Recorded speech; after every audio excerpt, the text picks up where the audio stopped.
Assalamualaikum warahmatullahi wabarakatuh. Alhamdulillah wassalatu wassalamu ala Rasulillah wa ala alihi wa sahbihi wa mawalah. Rabbi shrah li sadri wa yassir li amri wa hlul 'uqdatam min lisani yafqahu qawli. Hadirin sekalian yang dirahmati oleh Allah Subhanahu wa taala. Pada malam yang berbahagia ini, itu malam pertama daripada bulan Ramadan. Insyaallah kita akan membedah buku, yaitu karangan daripada guru kita Tunku Iswandi El-Nisami yang berjudul Fikih Puasa, Tuntunan Praktis Ibadah Puasa serta Problematika seputar puasa.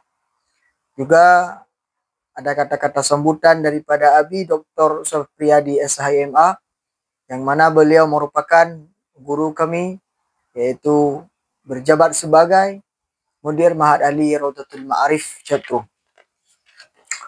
Mungkin insyaallah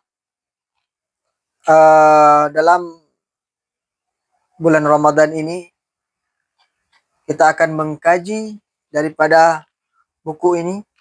Insyaallah kita akan mengkhatamnya.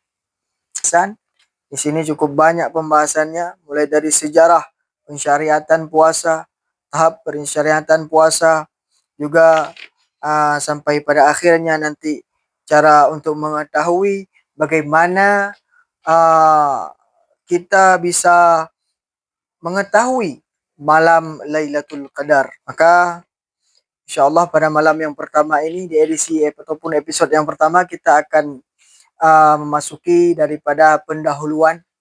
Baik, sebelum kita masuki kepada pendahuluan ataupun bab yang pertama, baiknya kita membaca terlebih dahulu kata sambutan dari Abi, yaitu Tunku Dr. Safriyadi MA, sambutan pembaca ahli. Puasa merupakan ibadah yang wajib dikerjakan oleh setiap muslim. Ibadah puasa sangat serat dengan makna. Para fuqaha mengungkapkan begitu luas hikmah yang terkandung di dalamnya.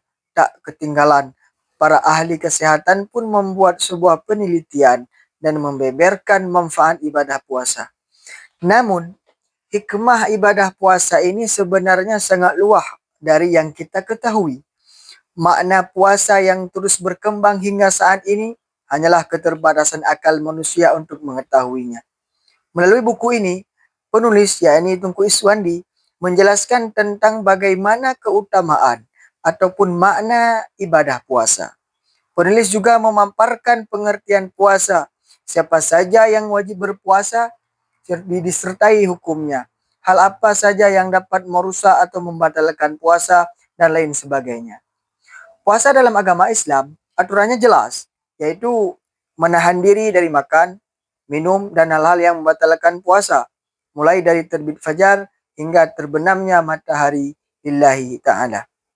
Selain hal penting dan menarik untuk disimak mengenai apa itu puasa, penulis juga membahas soal siapa saja yang wajib berpuasa.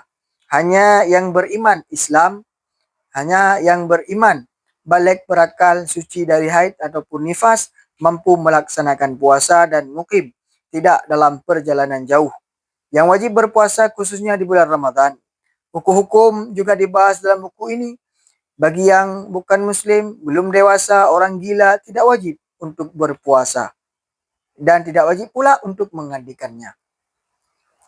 Kemudian haram berpuasa, tapi wajib menggantikannya dengan puasa lagi di hari lain. Bagi siapa? Bagi wanita yang haid dan nifas.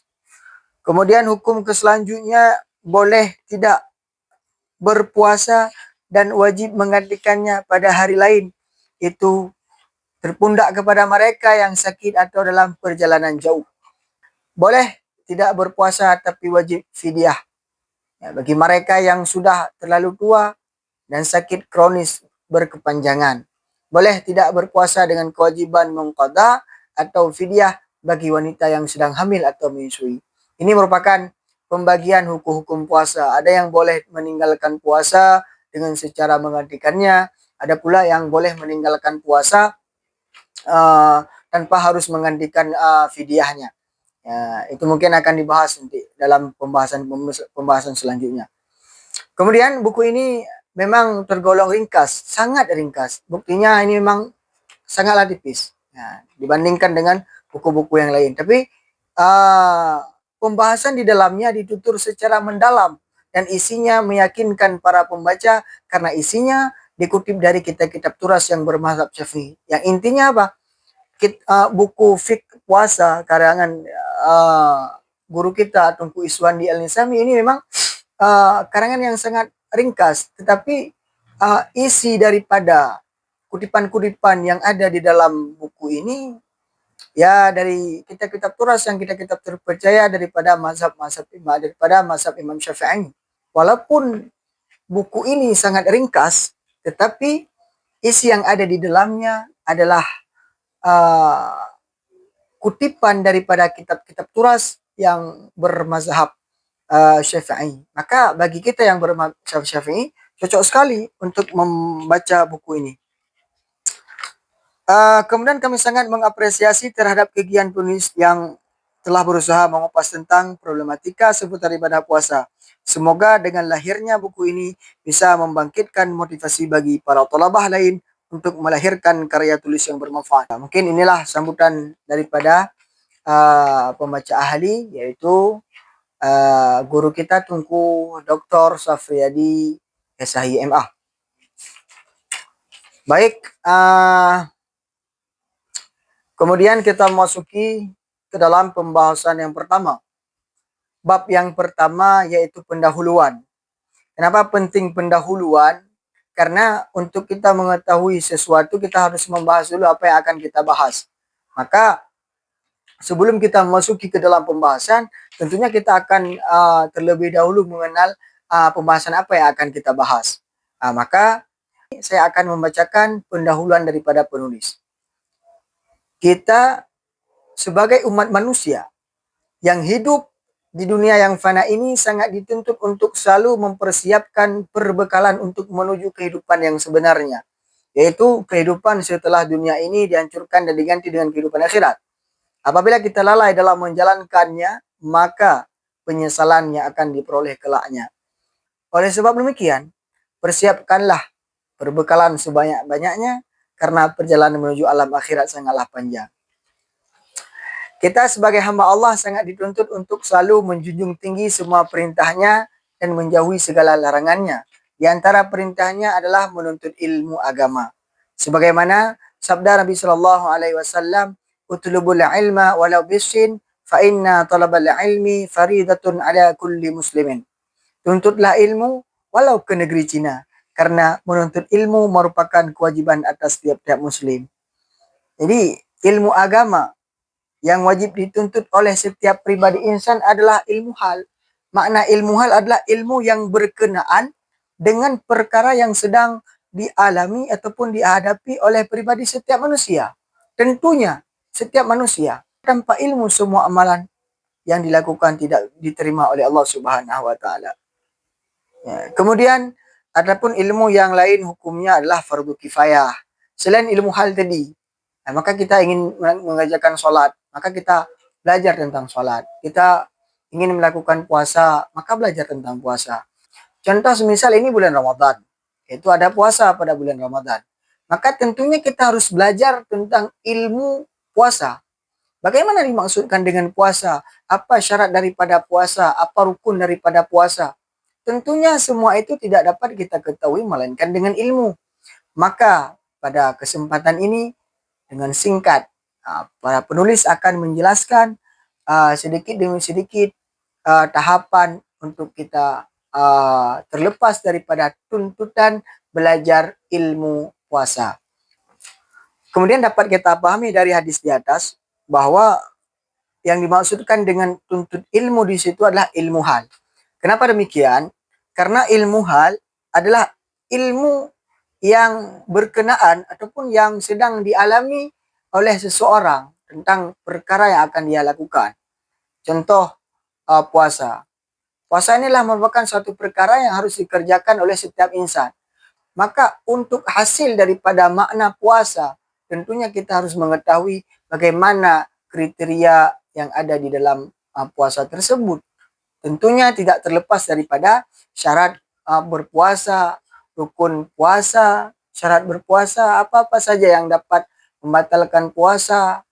Nah, jadi untuk itu belajar ilmu hal itu adalah fardu ain. Sedangkan ilmu-ilmu yang lain adalah fardu kifayah dan ada juga yang dimaksudkan dengan sunnah. Imam Ahmad bin Ruslan pernah mengungkapkan sebuah bait yang berbunyi wa kullu man bi khairin ilmin ya'malu a'maluhu mardudatun la tuqbalu. Setiap orang yang beramal tanpa didasari oleh ilmu pengetahuan agama, maka amalannya tidak diterima, ditolak. Artinya percuma kita berpuasa tanpa mengetahui bagaimana kriteria berpuasa. Percuma kita sholat tanpa kita mengetahui bagaimana kriteria sholat. Maka oleh sebab demikian, sebelum kita melakukan sesuatu pekerjaan, sebelum kita melakukan sesuatu perkara, tentunya terlebih dahulu wajib kepada kita untuk mengetahui bagaimana kriteria-kriteria terhadap apa yang akan kita kerjakan. Maka perdebatan pada bulan ini adalah bulan Ramadan. Tentunya kita akan membahas tentang bagaimana ketentuan berpuasa, bagaimana syarat-syarat berpuasa, bagaimana hal-hal yang dapat membatalkan puasa, yang dapat membatalkan pahala puasa. Maka hadirin yang dirahmati oleh Allah Subhanahu wa taala, pada kesempatan ini penulis mencoba menyajikan sebuah pembahasan mengenai ibadah puasa, yaitu puasa merupakan salah satu rukun Islam yang menjadi salah satu pilar penegak agama Islam. Allah berfirman di dalam Al-Quran pada surah Al-Baqarah ayat 183 yang berbunyi, A'udzubillahi minasyaitonirrajim, ya ayyuhalladzina amanu kutiba alaikumussyam kama kutiba alal ladzina min qablikum la'allakum tattaqun.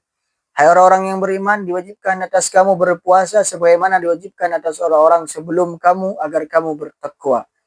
Tujuan utama disyariatkan ibadah puasa adalah agar kita bertakwa kepada Allah Subhanahu wa taala, dan puasa juga merupakan sarana latihan untuk menahan hawa nafsu yang timbul dalam diri manusia.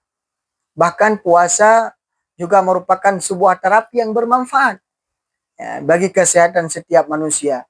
Betapa tidak, seorang yang mulai terganggu pencernaannya, maka dokter akan menganjurkan untuk melakukan puasa.